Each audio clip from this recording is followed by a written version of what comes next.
Hey guys, tonight we're stepping back nearly 800 years, into a world lit only by fire and faith.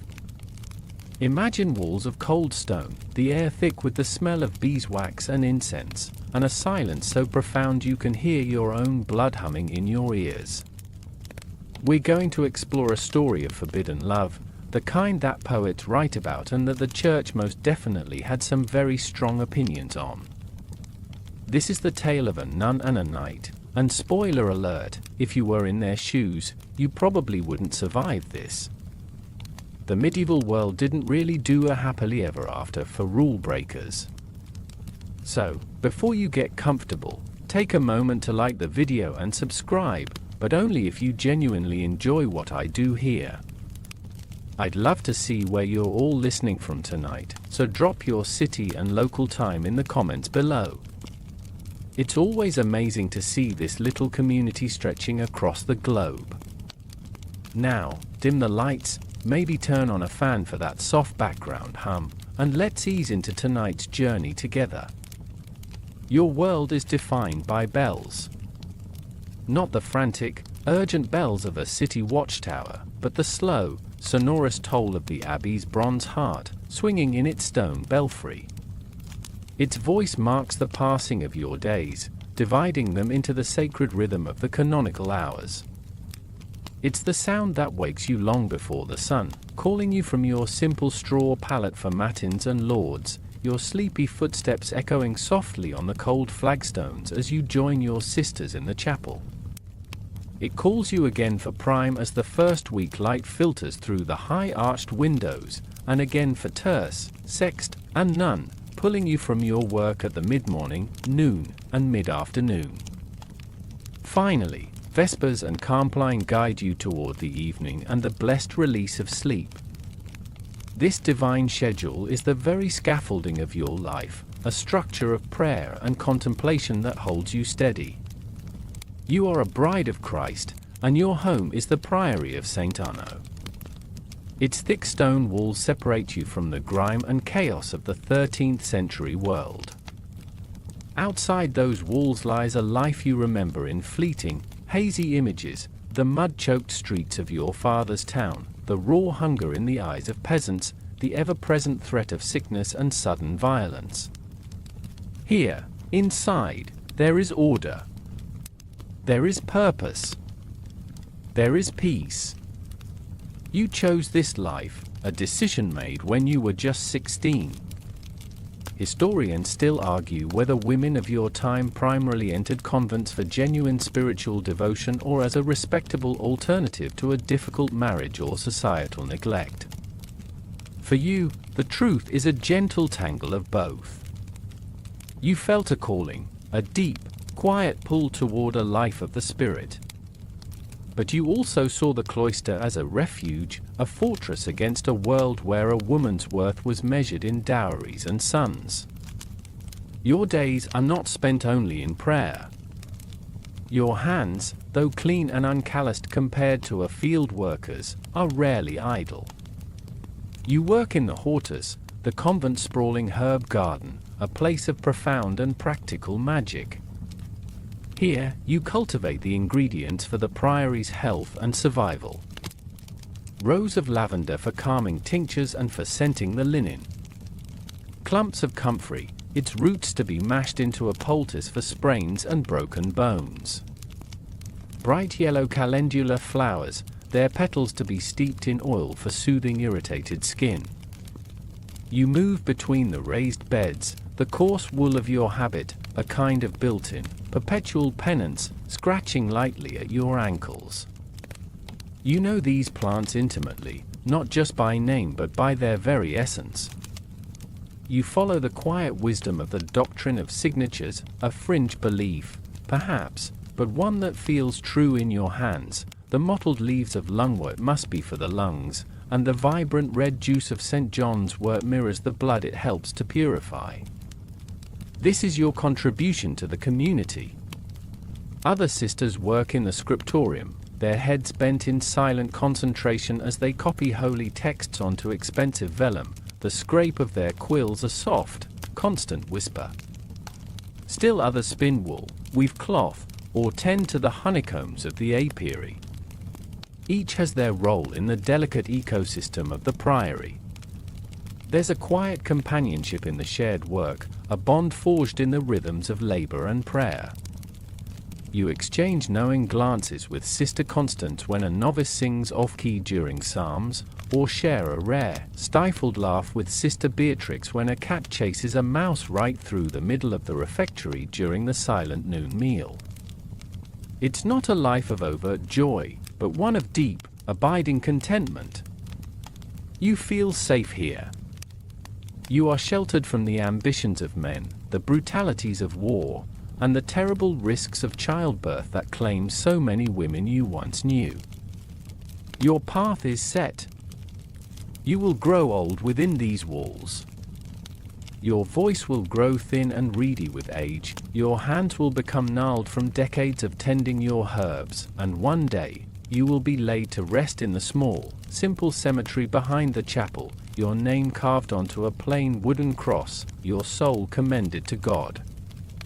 There is a profound comfort in this certainty. It is a stillness of the soul.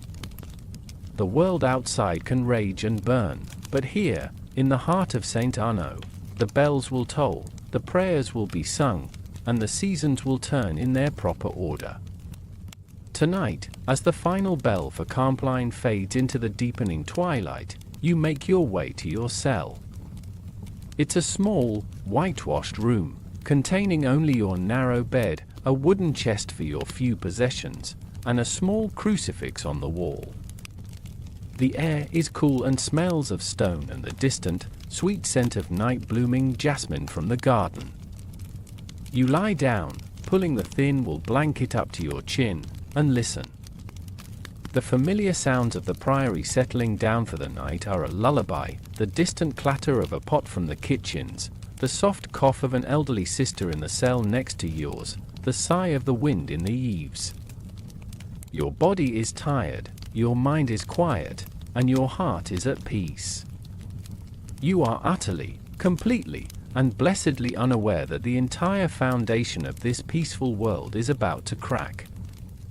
You don't know that miles away, under the same sliver of moon, a man is bleeding, urging his horse onward, his one desperate hope the sanctuary of a place just like yours. Sleep does not come easily. The peace you felt just an hour before has been replaced by a strange restlessness. You turn on your straw pallet, the rustling sound loud in the immense quiet. And then you hear it. Not the bell. It is a sound so alien to the convent's nocturnal rhythm that, for a moment, your sleeping mind struggles to place it.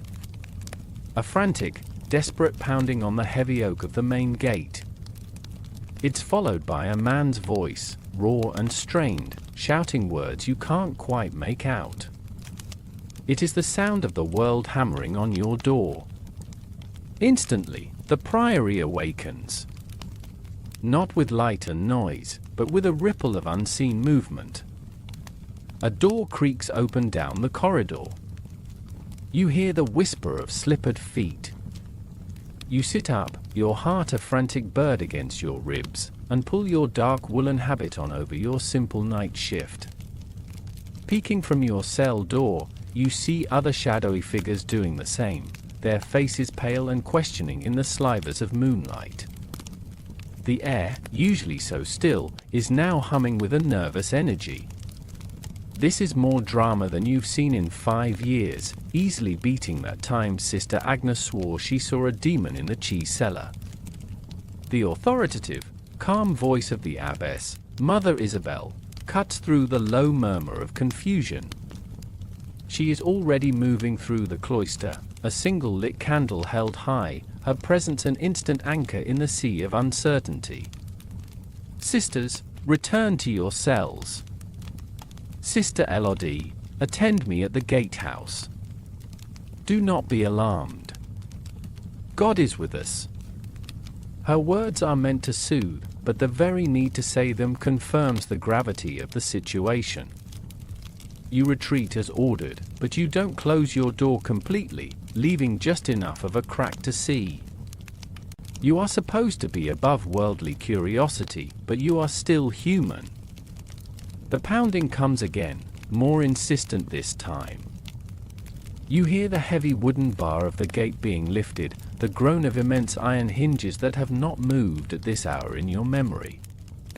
A slice of the wild, dark night spills into the courtyard, along with a gust of cold, damp air that carries the scent of wet earth, sweat, and something else, something metallic and sharp. Blood. Torchlight flickers, casting long, dancing shadows that turn the familiar arches of the cloister into the gaping mouths of monsters. Into this pool of light come figures that do not belong. 2 men-at-arms, their leather jerkins soaked through, their faces grim with exhaustion. Between them, they support a third man slumped over the neck of a massive warhorse. And then you see him. The knight. He's a giant, even in his collapsed state, encased in the dull gleam of chainmail and a mud-splattered surcoat. One of his legs is bound in a crude, blood-soaked bandage.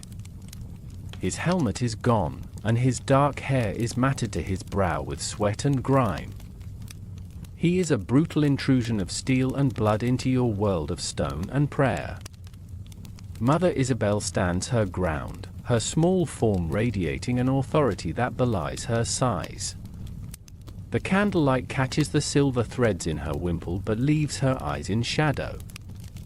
State your purpose, she commands, her voice unwavering.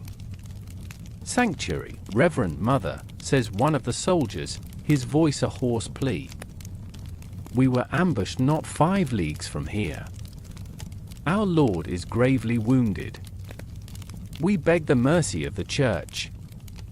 This is a request that cannot be easily denied. The right of sanctuary is an ancient and sacred principle, a holy law that allows even criminals to find temporary refuge within the consecrated grounds of a church or abbey. To deny it would be a grave sin. But to grant it means welcoming this violence, this worldly trouble, right into the heart of your home.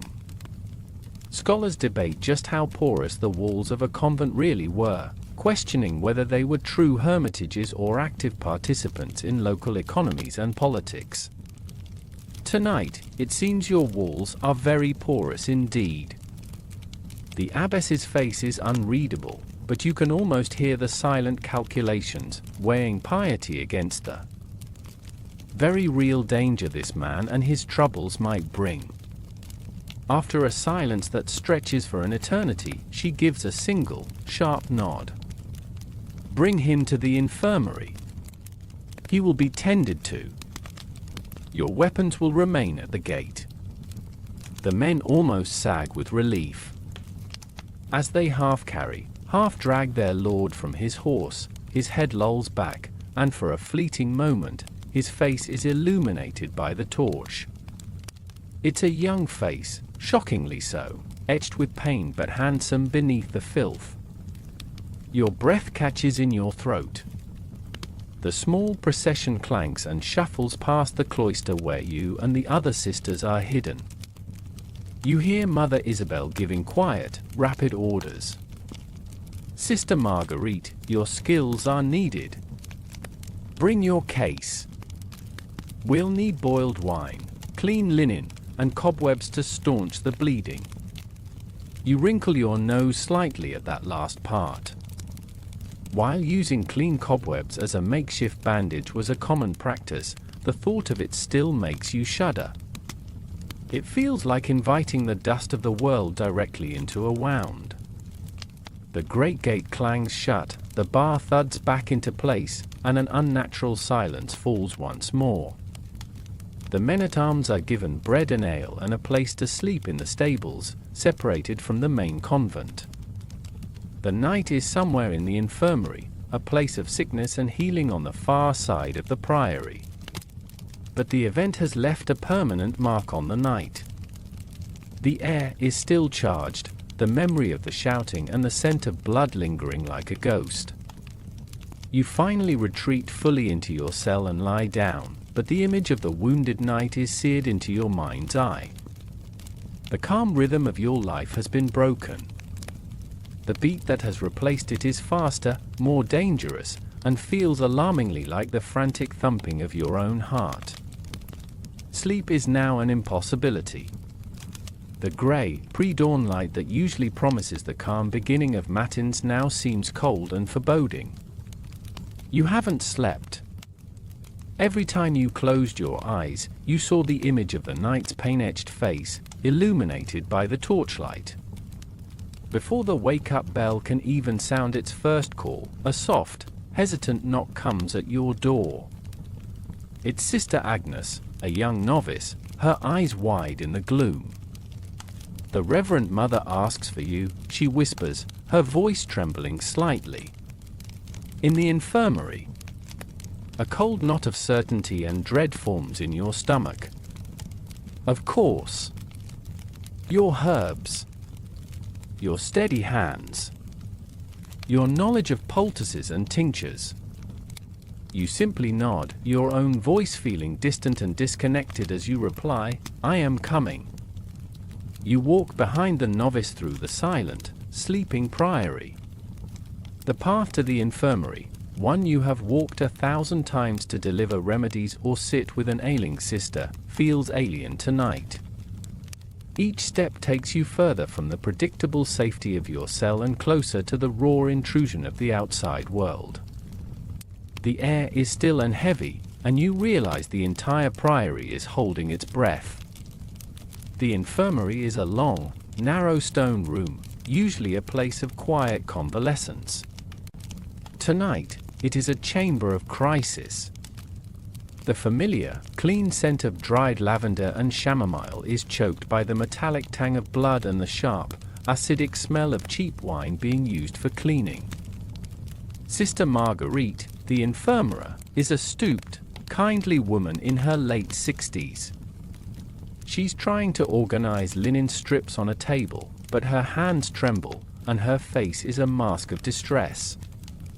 In the corner, the knight's armor lies in a heap, looking less like a suit of valor and more like a dented, muddy metal shell discarded by its owner. On the far cot, the knight himself lies still, covered only by a thin sheet. Mother Isabel turns as you enter. Her expression is grim. Sister, she begins, her voice low and direct, Sister Marguerite is unwell. The knight's wound is deep, and it has begun to fester. It must be cleaned and stitched if he is to be saved from God's judgment. She gestures toward the cot. Your knowledge of healing herbs is the finest in this house. This task falls to you. It is not a request. It is a command, an extension of your sacred duty to offer succor. But every fiber of your being rebels. For years, you have cultivated a careful, prayerful distance from the world of men. Your life is one of spiritual, not physical, intimacy. To be asked to tend to the broken body of this man, this stranger, feels like a profound violation of your carefully constructed world. It is a proximity you do not want, a challenge you did not ask for. You look at his still form, a man whose entire existence is dedicated to the violence and vanity you have forsaken, and you feel a wave of deep reluctance. This is not what you signed up for. But you are a daughter of the church, and you are obedient. You give the abbess a stiff nod and turn to the work at hand, pushing your feelings down into a deep, quiet place. You approach the cot, your professional focus overriding your personal turmoil. You can see the injury now, a wicked, gaping slash across his upper thigh, swollen and an angry red at the edges. It's a mess of torn flesh, dirt, and dried blood. Your mind immediately recalls the grotesque wound man diagrams you once saw in a medical text, a single, unfortunate figure illustrated with every imaginable injury. This knight seems determined to collect a few of those for himself. I will need more boiled wine, fresh linen, a needle and silk thread, and a mortar and pestle, you say, your voice steadier than you feel. Historians debate the extent to which monastic women were formally recognized as medical practitioners, though countless records show their infirmaries were often the only source of healthcare for their communities, for men and women alike. Right now, you are not thinking about recognition, you are the only hope this man has. As the novice scurries to obey, you begin. First, you must clean the wound, a process that will be excruciating for him. You steel yourself. You dip a pad of clean linen into the bowl of cooled, boiled wine and lean over him. The heat radiating from his skin is a surprise, a dry, feverish warmth that feels dangerous. He is unconscious, or close to it, muttering unintelligibly as you draw near. You take a steadying breath, the scent of wine and his own sweat filling your senses, and you press the cloth to his leg. He cries out, a low, guttural sound of pure agony, and his body arches off the cot. His eyes, a startling, clear blue, fly open and lock on yours for a single, terrifying second. They are filled with pain and confusion, and then they flutter closed again as he collapses back onto the thin mattress. Your hand freezes, hovering over the wound. That flash of contact, of shared humanity in a moment of suffering, has shaken you more than the sight of the blood. This is your new reality. Your quiet garden, your peaceful prayers, they feel a world away. There is only this room, this man, and the demanding, life or death reality of his wound. Taking another, deeper breath, you force your hand to be steady. You set your jaw and begin the grim, necessary work of cleaning away the dirt and torn flesh. Your fingers, which just yesterday were so carefully tending to the gentle leaves of lemon balm, are now fighting to save the life of a warrior. You are the reluctant healer, and your patient has just woken up. The days that follow bleed into one another, a strange new rhythm defined not by bells, but by the shallow breaths of the man on the cot. Your world has shrunk to the stone walls of the infirmary. The scent of your herb garden reaches you only as a ghost on the breeze through the high window, a reminder of a life that now feels strangely distant. You have a new, all-consuming purpose, the careful, constant tending of this broken knight. You clean his wound, rebandaging it with fresh linen infused with a poultice of comfrey and yarrow. You brew willow bark tea to fight his fever, holding the cup to his cracked lips. You sit and watch, a silent sentinel in the quiet hours, listening to the rasp of his breathing against the backdrop of the priory's gentle pulse. For the first few days, he is not truly with you. He's lost in the murky wilderness of fever, a land of ghosts and nightmares. He calls out names, Eleanor, Robert, de Montfort. He speaks of shattered lances and broken siege lines. He is fighting battles in his sleep, his hands clenching the thin blanket as if it were the hilt of his sword. You simply listen, wiping his brow with a cool, damp cloth, a calm anchor in his turbulent sea. Then, on the fourth day, the fever breaks. You are changing his dressing in the soft afternoon light when his eyes open. The delirious haze is gone. They are clear, lucid, and fixed on you. His voice is a dry rasp, barely a whisper.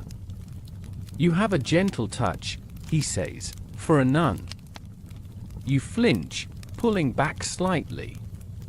It's the first coherent thing he's said, and it's entirely too personal. It is my duty to be gentle, you reply, your tone more prim than you intended. Now lie still. You are not yet healed. He obeys, but the silence between you is different now. It is no longer the empty silence of the sick room, it's an aware silence, filled with the presence of two conscious minds. The conversations begin tentatively, small islands of words in an ocean of quiet. It starts with him asking for water, then for more broth. For a man who makes his living being a pillar of strength, he's surprisingly fussy, complaining that the soup is too hot, then too cold. You find it more amusing than irritating, a sign that the man is returning to himself. Your new role, you reflect with a wry internal smile, is essentially a mix of round-the-clock nurse and room service for a very particular, non-paying guest. The real talks happen late at night. The priory is shrouded in its most profound slumber, the only light the single candle on the stand between you, its flame painting your two faces in flickering golden shadow. Stripped of his armor and his strength, the knight, whose name, you learn, is Sir Renaud, is also stripped of his bravado. A surprising vulnerability emerges. He doesn't speak of glorious victories, but of the crushing weight of his chainmail after 3 days of marching in the rain. He talks about the impossible code of chivalry they are all sworn to uphold. They tell us to be lions in battle but lambs in the hall, he whispers one night, his voice laced with a weariness that has nothing to do with his wound. To protect the weak, but to serve lords who prey upon them. It is a set of beautiful lies written in a book. You are surprised by his eloquence. Historians still debate the literacy rates among the medieval nobility. While some knights were well read, many were purely men of action, valuing the sword far more than the scroll. Renaud, it turns out, can not only read, but he possesses a sharp, questioning mind. He speaks of his father, a hard man who saw tenderness as a flaw, and of the first time he saw a man die up close, the memory still vivid and horrifying. You, in turn, are a mostly silent audience. When he asks about you, you give simple answers. You are from a small town to the north.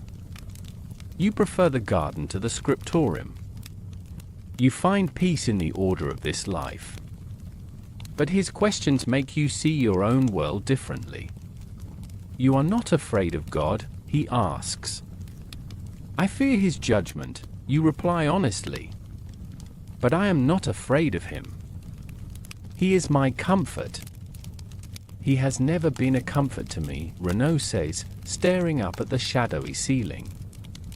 Only a judge, and a demanding one. One night, he wakes from a nightmare, gasping, his skin slick with sweat. You rush to his side, and he tells you of a dream of drowning in a river of blood, weighed down by his armor. Your medical training takes over, and you explain it away with the science you know. It is merely the humors, Sir Renaud, you say softly. Your fever has caused an excess of black bile, which produces melancholic and fearful dreams. It will pass as you heal. You offer him a calming draught of lemon balm, but he just looks at you, his blue eyes searching your face in the candlelight. You believe a drink can cure a troubled soul. I believe it can calm a troubled mind, you correct gently. The soul is a matter for the chapel. He falls silent after that, but a new understanding has passed between you. His stories, filled with a world you cannot imagine, are more compelling than any of the lives of the saints you read for devotion. And your quiet certainty, your simple faith, seems to be a source of utter fascination for him. The line between healer and patient, between nun and knight, is beginning to blur. You are no longer just tending to a wound. You are tending to a man. And in the deep, secret hours of the night, you are beginning to realize you are not entirely immune to his world, either. With each passing day, Sir Renaud's strength returns, and with it, the nature of his stories begins to change. The hushed, fever-born confessions of the night are replaced by the vibrant, confident tales of a man remembering who he is. His voice, no longer a weary rasp, fills the quiet infirmary, painting the stone walls with colors you have never seen. He is a born storyteller, and you are his soul, rapt audience. You tell yourself it is part of the healing process. Keeping his spirits high is as important as any poultice. It is a lie, and you know it. You are not listening out of duty anymore. You are listening because you are captivated. He speaks of tournaments, and the world he conjures is one of staggering energy. He describes the great tournament at Provins, a festival of noise and spectacle. You can almost hear the roar of the crowd as he speaks, the collective gasp as two knights charge toward each other, lances aimed. He describes the pageantry, the brightly colored pavilions dotting the fields like giant flowers, the flapping silk banners displaying the rampant lions, golden eagles, and snarling dragons of 100 noble houses.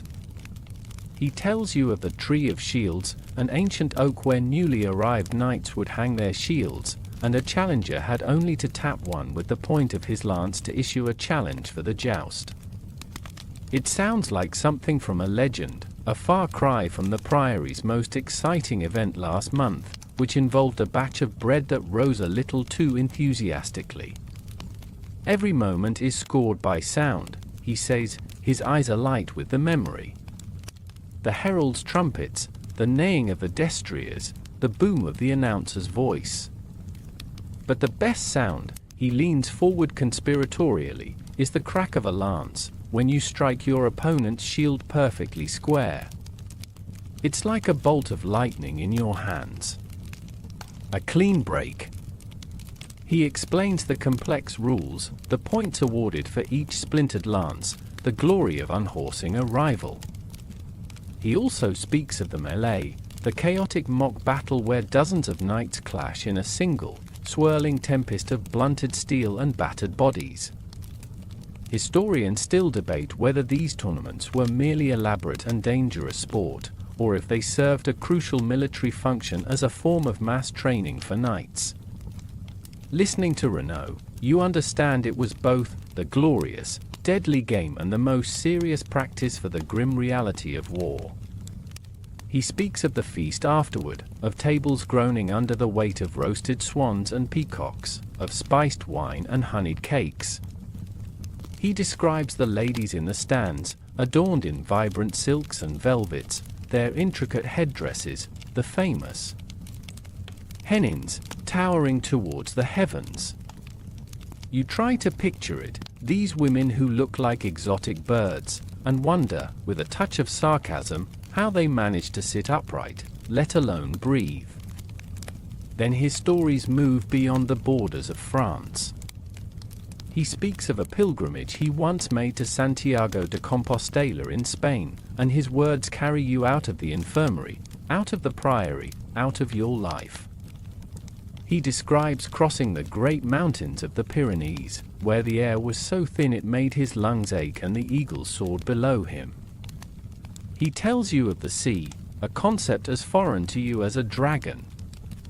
It's not like a river or a lake, he explains, struggling to find the words. It's alive. It stretches to the edge of the world, and its color changes with the mood of the sky, from gray like a dove's wing to a blue so deep it hurts your eyes. And it tastes of salt. You find yourself asking questions, your voice small and hesitant. What did the Spanish wine taste of? Are the stars different in the mountains? What does salt taste like on the wind? He answers every question with patient detail, his eyes fixed on you, a slow smile playing on his lips as he sees your carefully guarded composure beginning to fray. If you were to describe your day to him, I weeded the chamomile patch, sang lauds, and then contemplated the nature of avarice for an hour, you suspect he might lapse back into a fever from sheer, unadulterated boredom. One afternoon, after he has spent an hour describing the bustling markets of Genoa, the abbess grants you a brief respite to work in your garden. You leave the infirmary, stepping out into the familiar, gentle sunlight. But nothing is the same. The solid, comforting walls of the priory suddenly feel like a cage. The neat rows of herbs seem drab and lifeless compared to the riot of color in a tournament field. The sacred silence feels empty, no longer peaceful. You run your hand along the stone wall of the chapel, the rough surface that has always been a symbol of stability and faith. You look down at your own hands, then at the coarse, dark wool of your habit. For the very first time since you took your vows, the fabric doesn't feel like a holy comfort. It feels like a constraint. A deep, unfamiliar ache settles in your chest, a dormant curiosity that has now awoken and stretched into a painful, terrifying longing for a world you have never known. So Renaud is healing. The deep gash in his leg is now a puckered, angry scar, and he has graduated from the confines of the infirmary to slow, limping walks in the cloister garden. Mother Isabel has permitted it, an act of charity, to speed his recovery before he is well enough to be sent on his way. For you, it means the sanctuary of your own mind is no longer safe. You can't escape him. His presence, once contained within the sick room, now haunts the familiar, sun-dappled walkways. And today, he has followed you to the one place that was truly yours, the herb garden. This has always been your domain, a small, ordered square of earth that you understood completely. While many assume monastic gardens were purely practical, scholars now debate the extent of their aesthetic and contemplative purposes, suggesting some were designed as miniature Edens for spiritual reflection. For you, it has always been both. A place of work, but also a place of peace.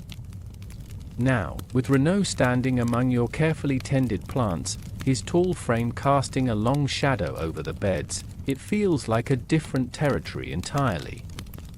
He is the foreign element, the splash of vivid, worldly color in your serene, green and brown world.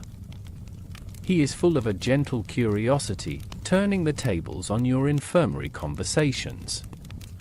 Now you are the expert, and he the humble student. He points to the feathery leaves of fennel, the silvery stalks of sage, and asks their names and purposes, listening with the same intensity you once gave his stories of far-off lands. You find yourself explaining the properties of the plants, your voice sure and steady, grateful to be on solid ground. This you know. This is safe. And this one, he asks, gesturing to a bushy plant with small, bluish-green leaves. He limps closer, bending down for a better look. That is rue, you say, moving to his side. The herb of grace. We use it in small doses for ailments of the eye, and to ward off certain pests. You leave out its more common association with regret. Grace, he muses, the word sounding strange in his mouth. There is little of that in my world. He reaches out a hand, his fingers hovering over a delicate sprig. May I? Of course, you murmur. Crush a leaf between your fingers. The scent is very strong. It is said to clear the head. He plucks a small leaf. At the exact same moment, you, acting on instinct, reach down to point out the best part of the stem to take from. For a single, suspended beat of time, your fingers brush against the back of his hand. It is nothing. A flicker of contact. An accident. But it sends a jolt through you so powerful it feels as though you've been struck by lightning. It's a sudden, terrifying, physical shock. It's like the old tales of Elfshot, the belief that a sudden, sharp affliction could be the work of an invisible fairy arrow. This feeling is just as magical, and just as painful. His skin is warm, not with fever now, but with life.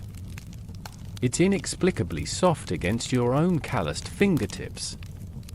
You snatch your hand back as if you have touched a hot coal from the thurible. He jerks his own hand away at the same instant, the sprig of rue falling unheeded to the earth between you. He looks at you, his blue eyes wide with a surprise that mirrors your own. In his gaze, you see not just the shock of the unexpected touch, but a sudden, dawning awareness. The polite distance between you, the carefully maintained boundaries of nun and knight, patient and healer, has just been burned away in a single, searing moment. The garden, your peaceful sanctuary, is suddenly charged with a silence so thick you feel you could choke on it. The gentle buzzing of bees, the whisper of the wind in the poplar trees, it all fades into a dull roar in your ears. All you can hear is the frantic, panic beat of your own blood.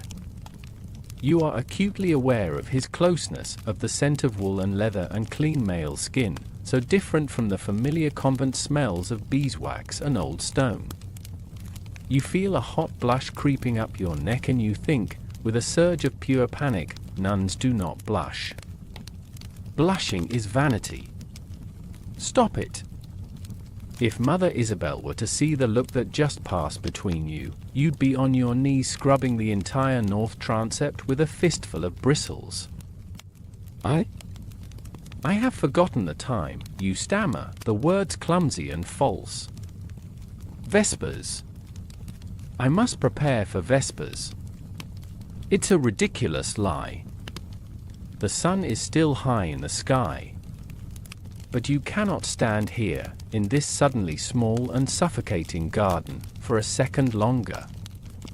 You turn and flee, your heart hammering against your ribs. You don't look back to see if he is watching. You hurry through the cloister, your sensible leather shoes slapping against the flagstones, your carefully constructed piece shattered into 1,000 glittering, terrifying pieces. You don't go to the chapel. You go to the darkest, most secluded corner of the priory you can find, and you press your forehead against the cold, unforgiving stone of the wall, breathing hard. The accidental touch is over. But you can still feel the ghost of it, a phantom warmth tingling on your skin, a forbidden brand that has just changed everything. The cold stone you press your face against offers no comfort. It is just a wall, a part of the structure you have hidden behind for years, and you understand with dreadful clarity that it cannot protect you from what is happening inside your own heart. The feeling of his skin against yours has lit a fuse, and now a slow, terrifying fire is spreading through you, burning away the serene landscape of your faith. In the days that follow, you become a ghost in your own life. You are a masterpiece of avoidance. You discover an urgent need to help Sister Berthe in the damp, noisy laundry, scrubbing linen with a desperate fervor. You volunteer to reorganize the dusty scrolls in the library, a task no one has wanted for a decade. You send the young novice, Sister Agnes, to deliver Sir Renaud's meals, claiming your duties in the garden are too pressing, even though you can't bear to spend more than a few minutes there yourself. You move through your days like a phantom, your body performing the familiar rituals while your mind runs in frantic, repeating circles. You are an expert at feigning serene piety. You could probably win a prize for it, if such worldly competitions existed. On the outside, you are a placid stream. On the inside, it is a churning, chaotic flood. You see him, of course. It's impossible not to. You catch a glimpse of him walking with his rolling limp near the cloister, his dark head bent in thought. You see him from a high window, standing alone and looking toward the herb garden, and you have to shrink back into the shadows, your heart hammering. Each sighting is a fresh torment, a reminder of the turmoil he has brought into your ordered world. The chapel, once your greatest sanctuary, becomes your battlefield. You flee there, seeking solace in the familiar scent of old incense and beeswax, hoping the hallowed silence will quiet the storm inside you. But it doesn't work. The silence only amplifies the noise in your head. You kneel, trying to focus on the lines of the Latin Psalms, but the words blur into meaninglessness. His face materializes in your mind's eye, superimposed over the image of the suffering Christ on the crucifix. You look to the serene, painted face of the Virgin Mary, begging for her intercession, and feel a hot wave of shame. How can you ask for purity of spirit when your thoughts are so profoundly, so stubbornly, of the earth? Your prayers become a desperate, silent debate with God. You are no longer reciting. You are accusing. Why did you send him here? You demand, kneeling on the cold floor until your knees ache. Was my peace so worthless? Is this a test? Because I am failing. I am failing. The language of female mystics has often been debated by scholars who question whether their passionate, erotic descriptions of divine love were purely metaphorical or a sublimation of earthly desire. You are living that debate, and you feel with terrifying certainty that there is nothing metaphorical about the longing in your soul. It is real, it is for him, and it is a sin. You begin to pathologize your own heart. You wonder if you are afflicted with acedia, the dreaded noonday demon that the old texts warn against. It isn't mere laziness, it's a deep spiritual weariness, a profound boredom with the sacred rituals that once gave your life meaning. You feel it now, a dangerous apathy toward your prayers, a listlessness in your work. You pray for the feeling to be scoured from you, for God to reach down and restore the blessed, ignorant peace you had before. But the heavens remain stubbornly, infuriatingly silent. There is no sign, no comfort, only the echo of your own frantic, unanswered questions. You're fairly certain that obsessing over the night in the infirmary is not listed in the rule of Saint Benedict as a legitimate form of contemplative practice. One evening, during Vespers, the setting sun streams through the stained glass window, illuminating a pane that depicts the temptation of Eve. The serpent, coiled around the tree, seems to be whispering directly to you. You feel a profound and sudden exhaustion, a weariness that goes bone deep. The struggle is relentless. The avoidance is unsustainable. The prayers are unanswered. You are alone with this terrible, burgeoning feeling, and you are losing the fight. As the pure, clear voices of your sisters rise around you in song, you close your eyes and admit a truth so terrifying it feels like a blasphemy. You cannot pray this away. The peace you are begging God to restore is a peace you are no longer sure you even want. The battle inside you has reached a weary truce, born not of victory but of exhaustion. You can no longer sustain the frantic energy of avoidance. You still perform your duties, your hand still weeding the garden and your voice still chanting the psalms, but you feel hollowed out, a fragile shell. And he, Sir Renaud, seems to sense this shift. He has been patient, allowing you your panicked flight, but his patience has clearly reached its limit. He finds you by the dovecot, a small stone tower where the priory's birds flutter and coo, their soft sounds a constant, gentle backdrop to your days. You are scattering grain, the simple, repetitive motion a welcome distraction, when his shadow falls over you. You freeze, your hand hovering over the sack of feed. You don't have to turn around to know it's him. Sister, he says, his voice quiet, pitched for you alone. Have I offended you so deeply? Of course not, Sir Renaud, you reply, keeping your back to him. Your voice is tight, formal. You are a guest of the priory. You are not capable of offending me. It sounds stiff and ridiculous even to your own ears. Then why do you flee from me? He presses, stepping around to face you. He is so close. He still has a slight limp, but the weeks of rest and your care have restored him. The gaunt, pained look is gone, replaced by a vitality that feels dangerous. I thought we had become friends. Friendship is a worldly concept, you say, the textbook answer springing to your lips. My life is devoted to spiritual contemplation. Is it, he asks, his gaze so direct, so knowing, that you feel your defenses crumble? Because the woman who tended my wound, who spoke to me of herbs and humors, who listened to my godless stories in the dead of night, she did not seem like a woman who was afraid of the world. You have no answer for that. You simply stare at him, your heart-a-trap bird beating against your ribs, echoing the fluttering in the dovecot behind you. I know what this is, he says softly, his voice losing its edge of frustration and filling with a startling tenderness. I am not a fool. And I would not have this be a torment to you. He reaches into the sleeve of his borrowed tunic. I leave in 2 days' time. The abbess has decreed it. I wanted you to have something. To remember our conversations. Before you can protest, he presses a small object into your palm and closes your fingers around it. His hand engulfs yours for a moment, his touch warm and firm, and then he pulls away.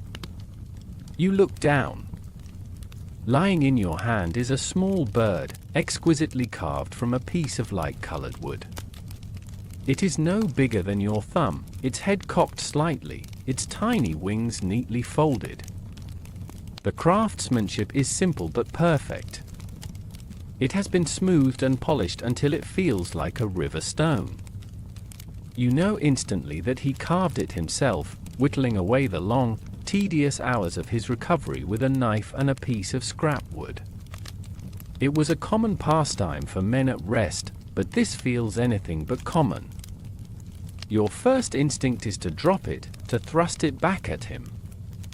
A personal gift from a man is forbidden. It is a flagrant violation of the rule. Your habit pocket, which usually carries nothing more scandalous than your small psalter and maybe a forgotten peppermint leaf, is about to hold contraband. Historians debate the intricate social codes of medieval gift-giving, where a gift's value lay. Not in its material worth but in the social bond it created. This gift is worthless, and yet it is the most valuable, most dangerous thing you have ever held. You look from the bird to his face. He is watching you, his expression open and vulnerable. And you cannot do it. You cannot refuse him. Your fingers, of their own accord, tighten around the carving. The wood is warm from his hand. With a quick, furtive movement, you slip it deep into the heavy sleeve of your habit. It settles against your wrist, a secret weight, a shared conspiracy.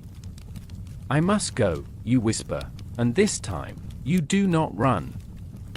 You walk away with as much dignity as you can muster, every step measured, your mind screaming. Later, in the absolute privacy of your cell, you draw it out.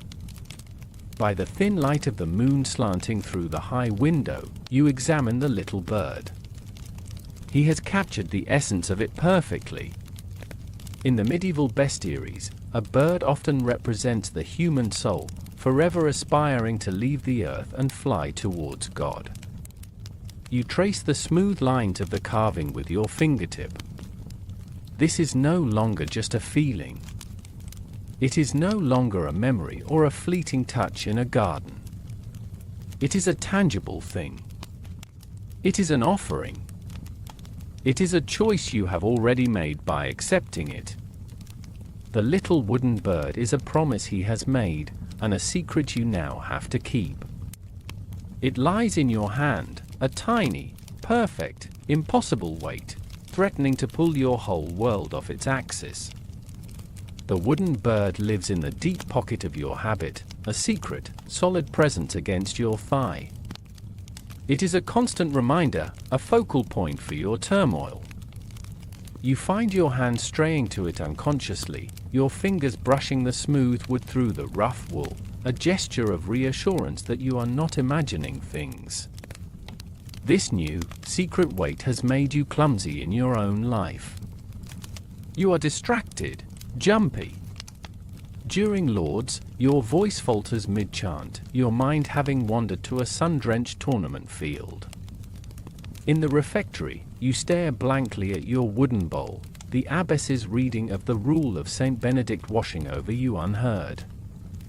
Sister Constance has to nudge you when it's your turn to clear the plates. You have become a poor actress, and there is one member of the audience who is missing nothing. Mother Isabel, the abbess. An abbess in her time is a figure of absolute power, often a woman of noble birth who governs her abbey as a queen rules her realm. Her authority is total, spiritual, financial, and disciplinary. And Mother Isabel wields hers not with an iron fist, but with the delicate, precise pressure of a master artisan. She sees everything. Her mind, you suspect, is like one of those memory palaces the ancient rhetoricians wrote about, a vast mental architecture where every detail about her nuns is filed away for future reference. Nothing escapes her. Her scrutiny is not overt. It's a quiet gaze that lingers on you a moment too long during meals. It's a stillness in her voice when she greets you in the cloister. It is gentle, observant, and 1,000 times more terrifying than an open accusation. So when Sister Agnes finds you in the library and whispers, "The Reverend Mother wishes to see you in her study," a cold dread washes over you. You feel like a thief who has heard the guards approaching, except your stolen treasure is a tiny wooden bird and the potential penalty is far worse than a few days in the stocks. Her study is a simple, austere room. A dark wooden desk, a crucifix on the wall, and a single, breathtakingly beautiful illuminated manuscript open on a lectern. The air smells of old paper and beeswax polish. Mother Isabel is standing by the window, looking out over the grounds. She does not turn as you enter and close the door behind you. "You asked for me, Reverend Mother," you ask, your voice a little shaky. She turns, her expression unreadable. There are no smiles, no frowns. Just a deep, penetrating stillness. "I did, my child. Please, sit." She gestures to a simple stool opposite her desk, and you obey. She remains standing, a subtle reinforcement of her authority. "Your work in the infirmary with Sir Renaud was exemplary," she begins, her voice soft. "You showed great skill and devotion to your duty. The Lord is surely pleased with such charity."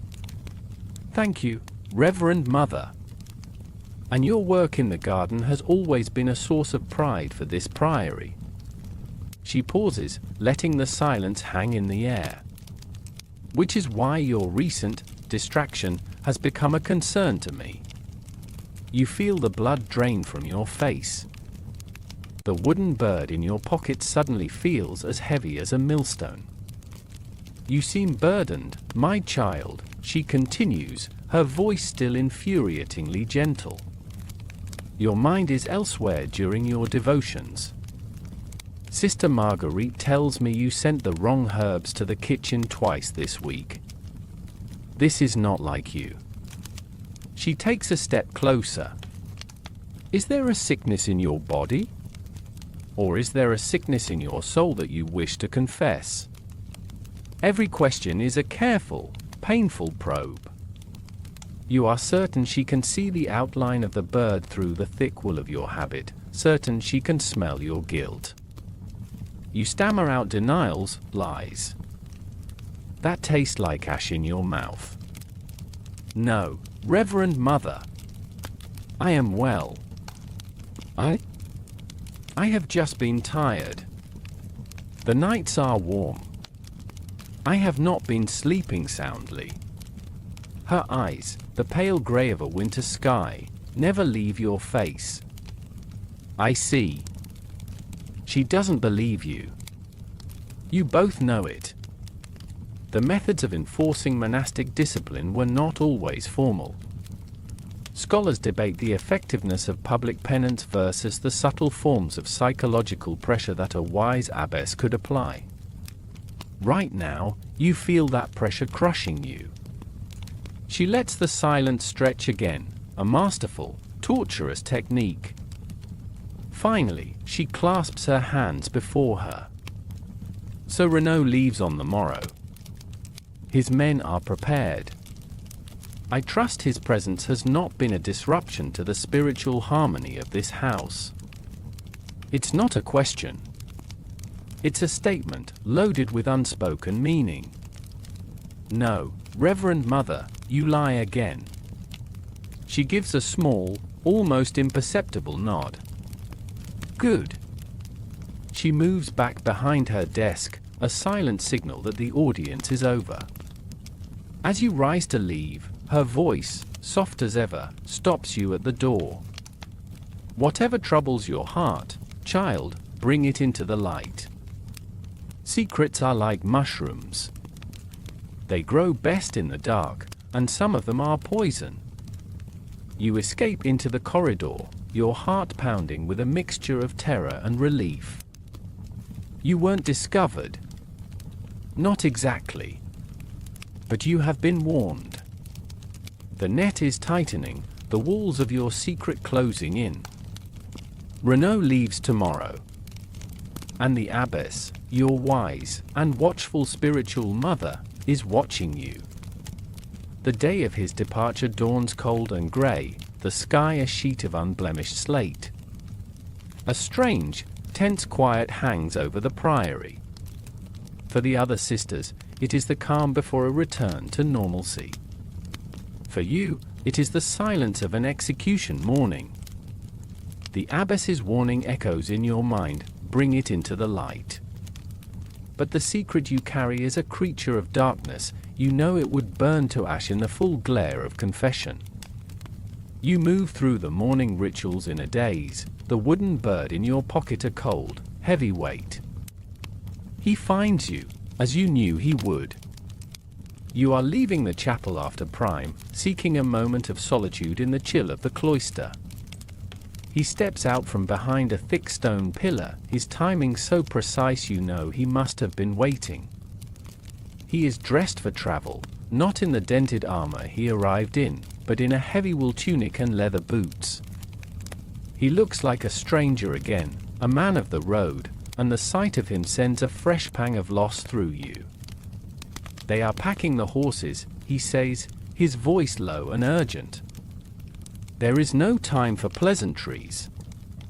We leave before midday. You nod, unable to speak, your gaze fixed on a crack in the flagstones at your feet. Look at me, he commands, not unkindly. You force yourself to lift your head and meet his eyes. The raw emotion there makes you want to look away again. I cannot leave you here, he says, the words rushing out. These weeks. I have faced death a dozen times on the battlefield, and never have I been more afraid than I am now of riding out that gate and never seeing you again. You must, you whisper. This is my life. You have yours. My life, he scoffs, a bitter, humorless sound. My life is a meaningless cycle of fealty to petty lords and pointless violence. I thought that was all there was. Then I came here. I saw you. You speak of peace and contemplation, but what I see is a fire and a strength that would put any knight I know to shame. I love you. The words, spoken so plainly in the sacred quiet of the cloister, seem to suck the very air from your lungs. It's a declaration you have secretly yearned for and simultaneously dreaded with every fiber of your being. It's one thing to feel it, to know it in the secret spaces of your heart.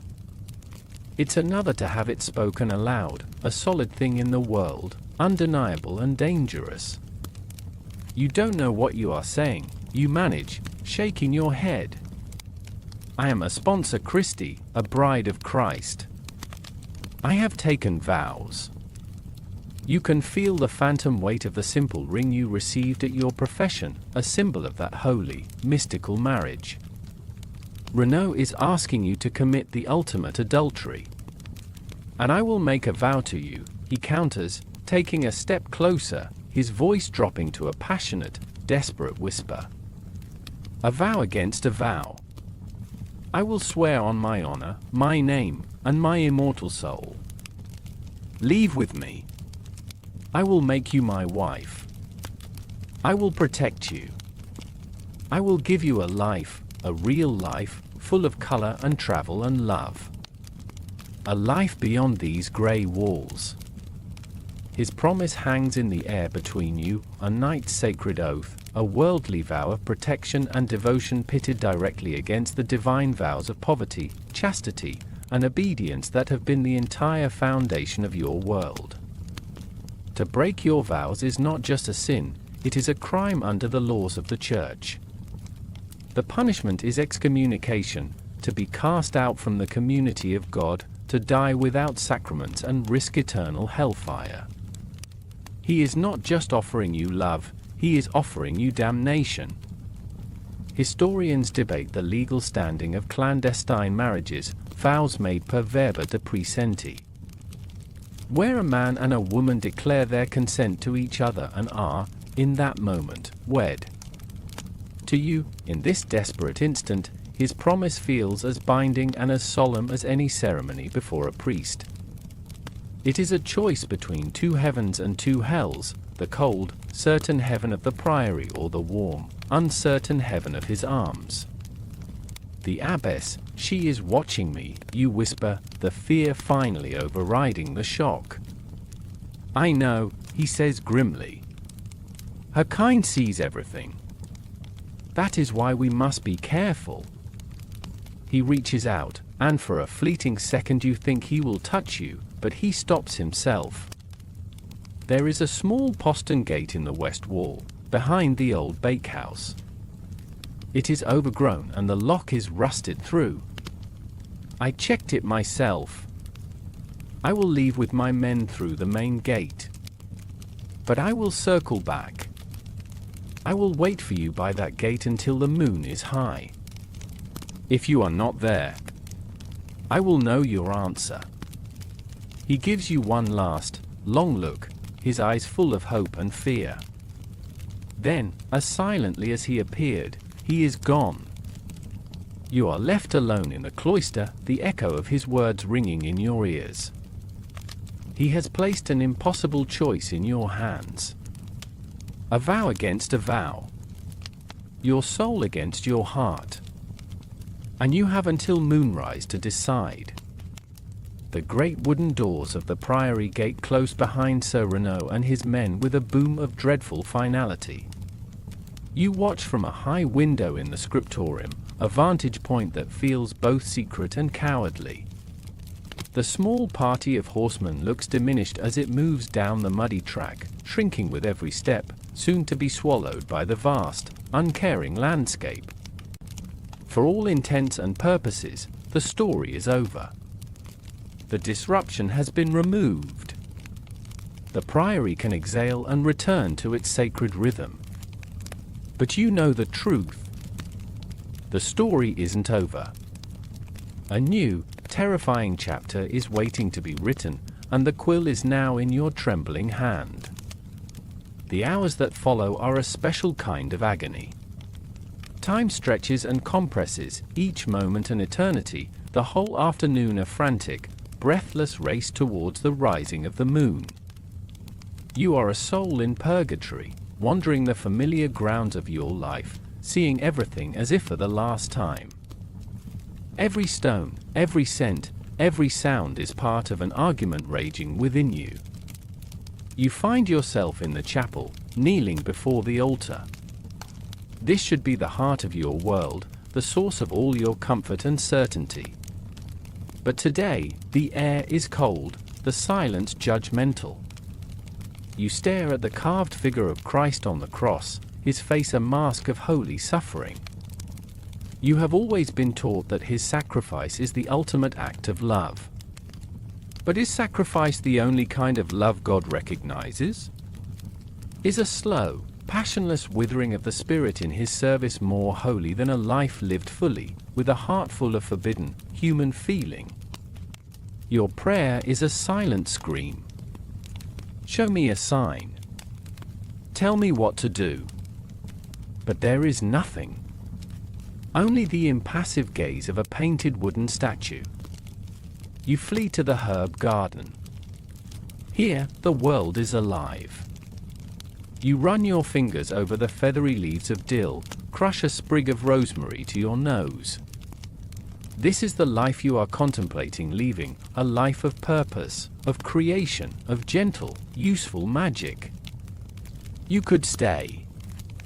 You could repent. You could throw the little wooden bird into the incinerator and beg the abbess for penance. You could scrub floors for a year, say 1,000 rosaries, and perhaps, one day, the memory of Renault's eyes and the feel of his hand would fade into a dull ache. You could go back to being the person you were. But the devastating truth, you realize, is that she is gone forever. Back in your cell, the choice becomes starkly clear. The room is a perfect cube of your existence. The hard straw pallet, the single woolen blanket, the crucifix on the wall. And the wooden bird, which you take from your pocket and place on the rough-spun blanket. It is so small, so simple, yet it holds the entire world. It represents a promise of a life where your hands might touch another's without sin, where your heart might beat faster for a reason other than religious fervor. It's the life of Eve, full of peril and knowledge and love. The crucifix, by contrast, is the life of the Virgin, pure, selfless, and alone. In the eyes of the Church, what you are contemplating is apostasy. You would become an apostate or a monachatu, a fugitive from your own soul. The Church would not simply let you go, they would hunt you. Your family might cast you out. And according to the strictest theologians, you would carry an indelible mark on your soul, the character indelibilus of your vows, making your sin not a single act, but a perpetual state of being. You would be a nun, forever, living in violation of your own sacred nature.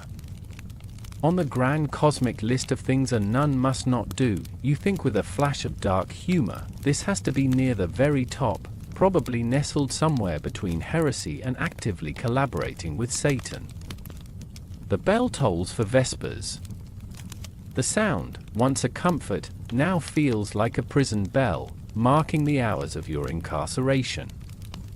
You listen as the pure voices of your sisters rise in the chapel. You should be among them. You should be singing of God's glory.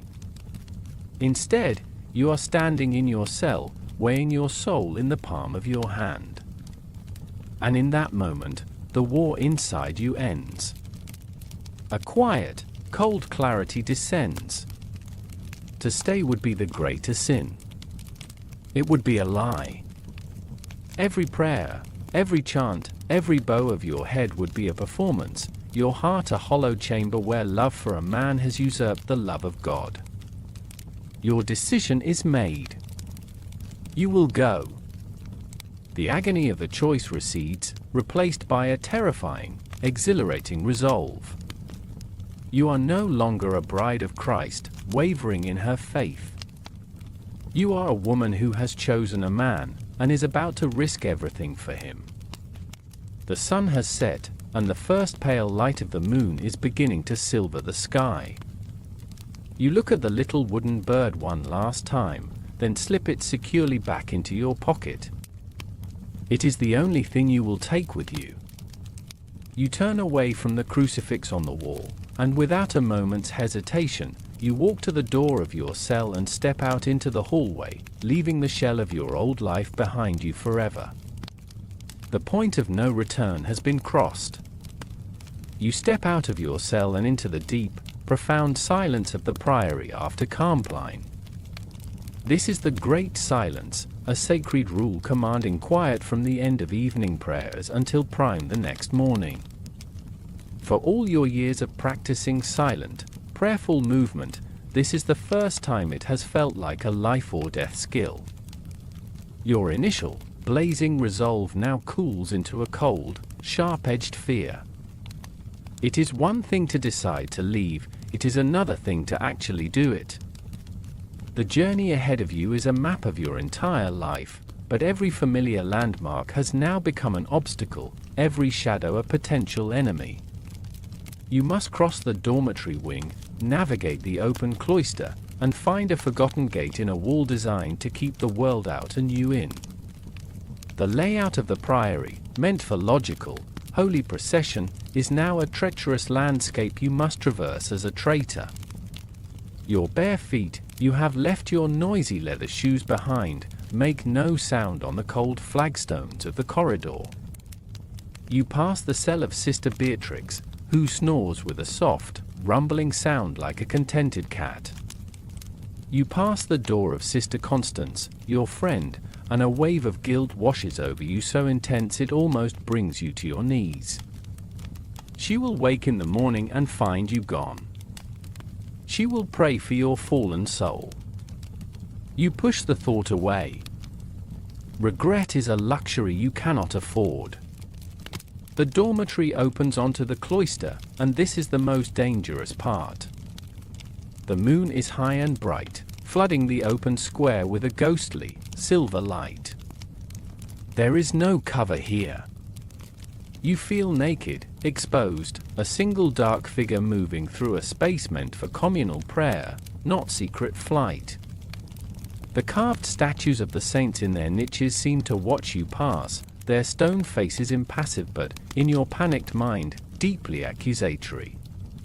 You scurry from pillar to pillar, a mouse darting from one shadow to the next, your heart pounding a frantic rhythm against your ribs. You're half convinced your breathing is loud enough to wake the dead, let alone the living. You remember the old tales the novices whisper to each other of night demons and spirits that haunt the hours after Carmpline, preying on those whose faith is weak. The thought, once a silly superstition, now feels terrifyingly real. Every gust of wind sounds like a pursuing whisper, every hoot of a distant owl a cry of alarm. If you are caught now, you imagine the official story would have to involve demonic possession. It's a far more dignified explanation for the priory than admitting one of their own simply chose to run away for love.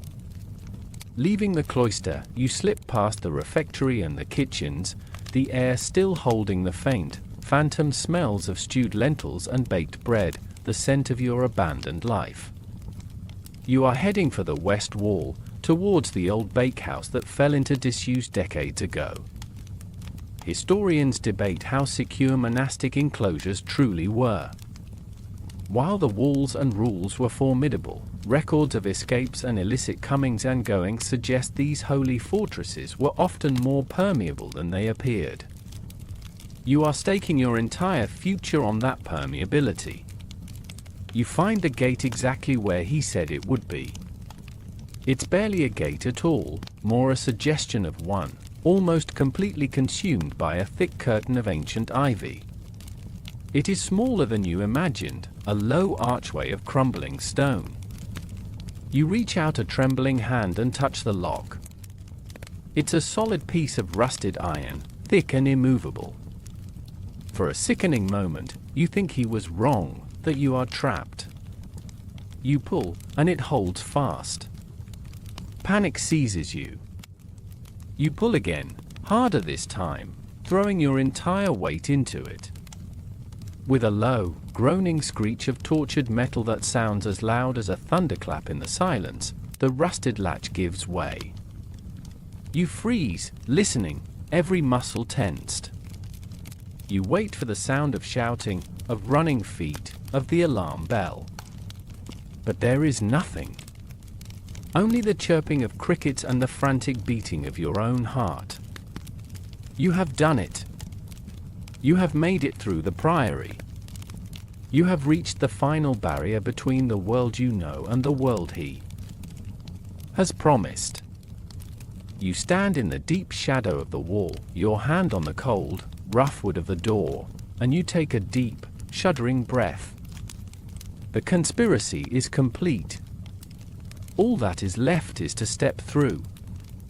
Taking one last, ragged breath of the familiar air of your home, you push the small gate open. It complains with another groan of rusted metal, and then you are through. You are outside. The difference is instantaneous and overwhelming. The air here smells not of incense and old stone, but of damp earth, decaying leaves, and wild, growing things.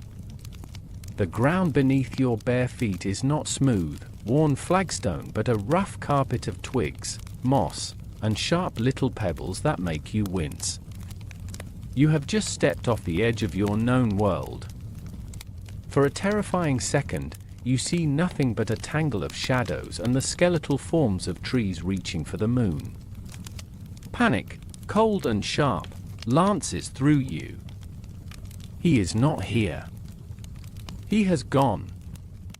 Your heart sinks, a stone plummeting into a black well.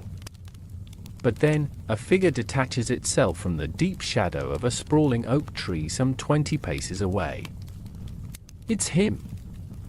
He raises a hand, and you could weep with a relief so profound it almost buckles your knees. He moves toward you, not running, but with a swift, urgent stride.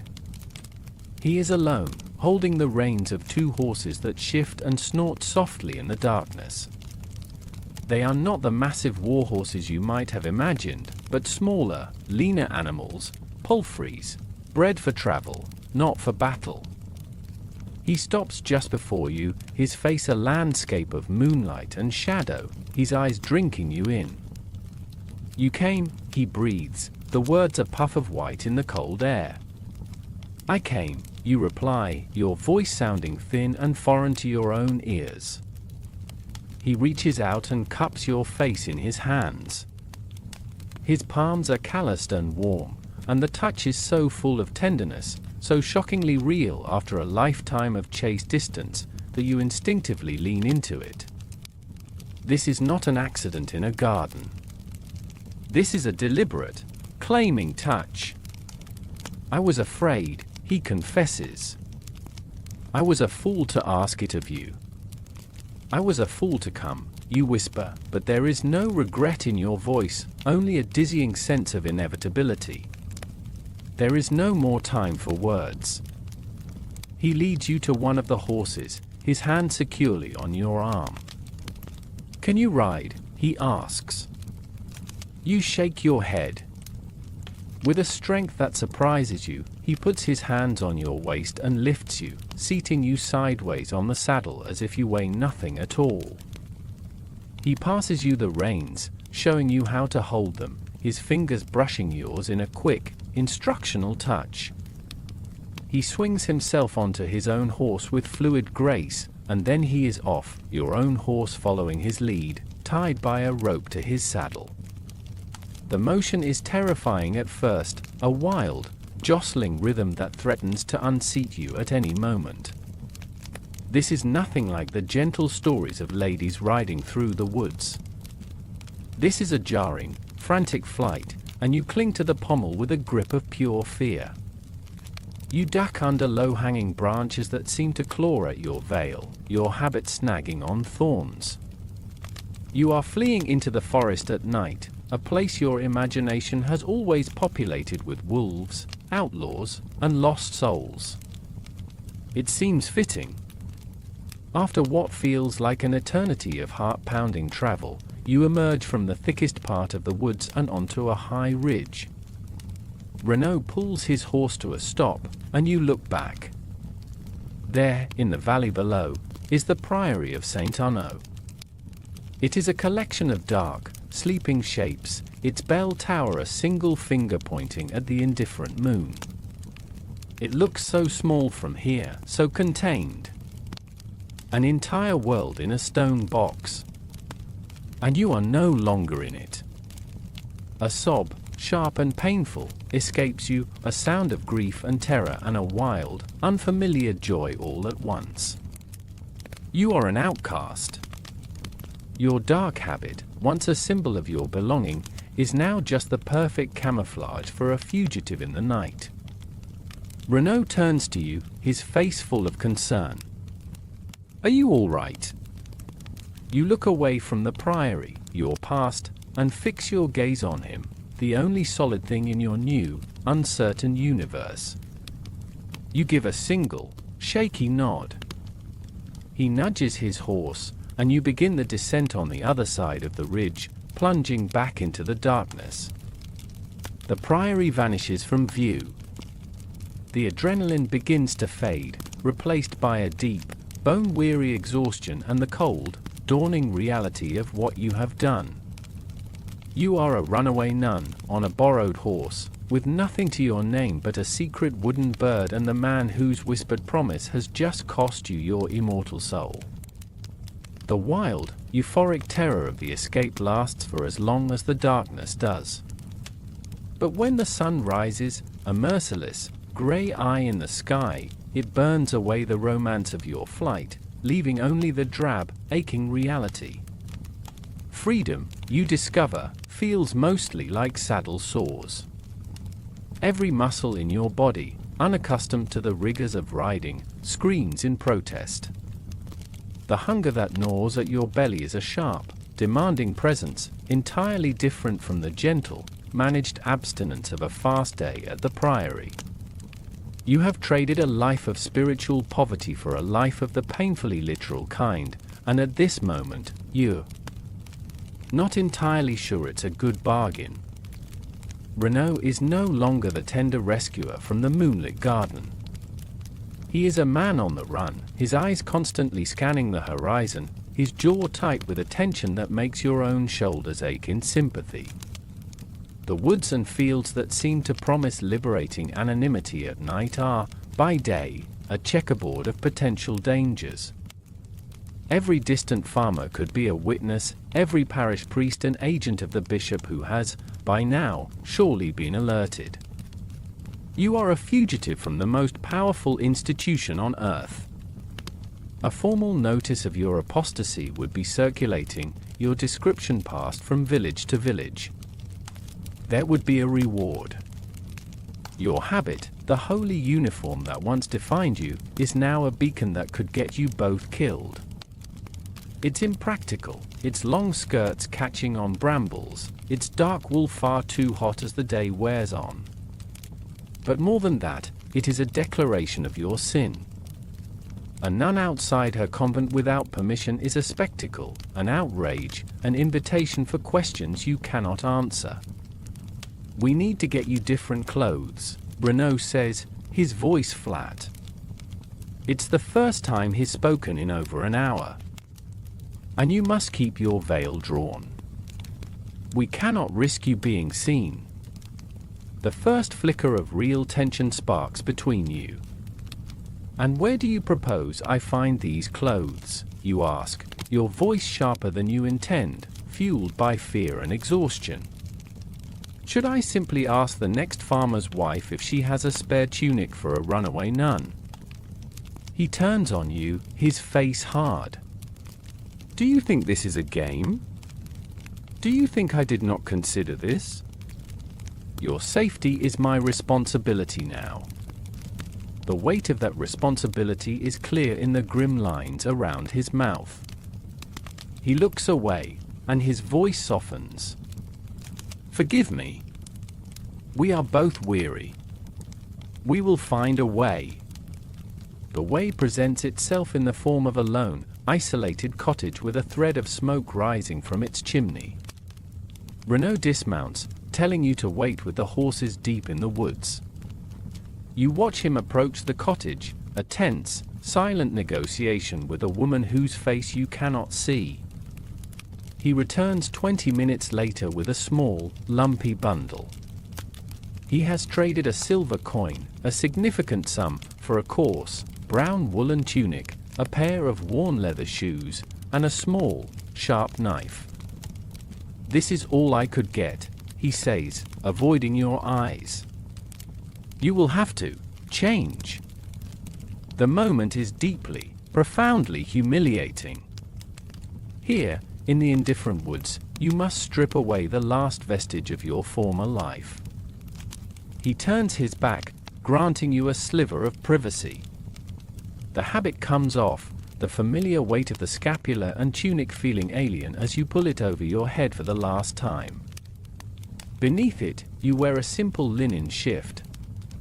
The new tunic is rough against your skin, and it smells of wood smoke and someone else's life. It is the clothing of a peasant, a stranger. Then comes the final, most brutal part. "Your hair," he says, his voice thick with regret. He holds out the knife. You understand immediately. An unshorn hair or a noble lady's elaborate braids might attract notice. A peasant woman's hair would be simple, often covered. You take the knife. Your hands are shaking as you take hold of your long hair, your one remaining vanity, and begin to saw through it. The strands fall to the forest floor, a soft brown pile on the green moss. You are no longer sister. You are not the woman who tended herbs, or the woman who fell in love in the infirmary. You are someone else entirely, a stranger in rough clothing with shorn hair and dirt under her fingernails. You look at the discarded habit, a dark, empty shape on the ground. It is the skin you have shed. Historians debate how much real control the authorities had over the vast, anonymous countryside, but as you stand there, stripped of your identity, you feel utterly, terrifyingly adrift. The euphoria is gone. The romance is gone. All that remains is the cold, hard price of your freedom. Months bleed into a year, and the seasons turn. The frantic, hunted fugitives you once were have slowly, painstakingly, given way to two new people. You have traveled south and east, putting hundreds of miles between you and the memory of the Priory of St. Arnaud. You have found your haven, if such a thing can be called that. It is a small, insignificant hamlet nestled so deep in a river valley that it seems to have been overlooked by the rest of the world. Here, you are not a disgraced knight and an apostate nun. You are simply Renaud, a woodsman with a quiet wife, Helene. Your new life is a litany of things you never had to know. It is the ache in your back from bending over a small patch of earth you now call a garden. It is the frustration of trying to make a fire catch in damp wood, the simple triumph of a stew that doesn't burn, the constant, low-level anxiety of wondering if your small store of food will last the winter. For Renaud, the transition is just as brutal. He, who was trained to command men and charge into battle, now wields an axe for a living, felling trees for a pittance. His hands, once skilled with a lance and sword, are now calloused and rough from manual labor.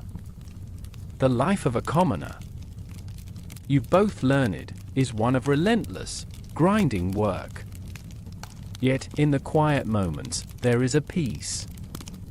It is a fragile peace, one that you must guard fiercely. You still feel a jolt of cold fear when a stranger passes through the village, or when the local parish priest looks at you for a moment too long. But the moments of panic grow fewer and farther between. Historians debate how effectively a person could truly disappear in this stratified world, but you are living proof that with enough distance and discretion, it was possible. You have, against all odds, built a new life from the ashes of the old. You've even discovered you have a surprising talent for haggling at the weekly market, a skill definitely not covered in the teachings of the Church Fathers. One afternoon, you are on your knees in your garden, pulling weeds from around your struggling pea vines. The smell of the damp earth and the green, growing things is so achingly familiar that it transports you, for a moment, back to the sprawling, perfect herb garden of the Priory. A wave of loss, sharp and sudden, washes over you. You miss the quiet companionship of the other sisters, the soaring beauty of the chants, the profound, unshakable certainty of your old faith.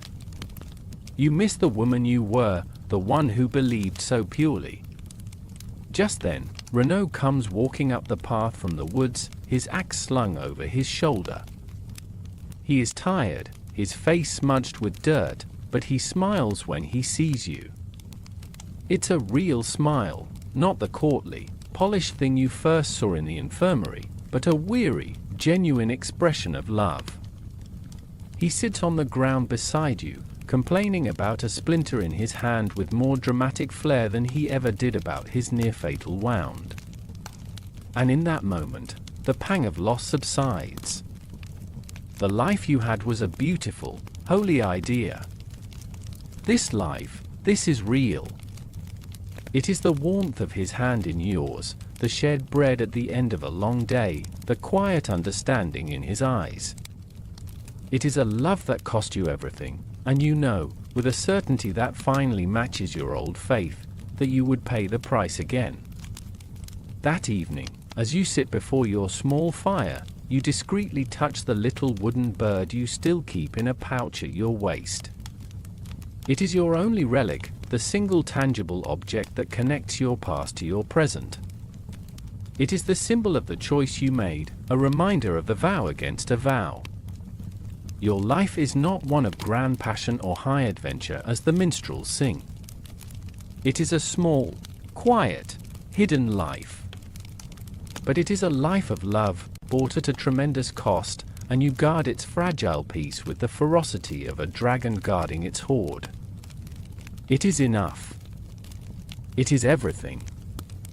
And so, our story comes to a gentle close, not with the clash of swords or the grand finality of a cathedral bell, but with the soft crackle of a fire in a small cottage, tucked away in the deep folds of the world.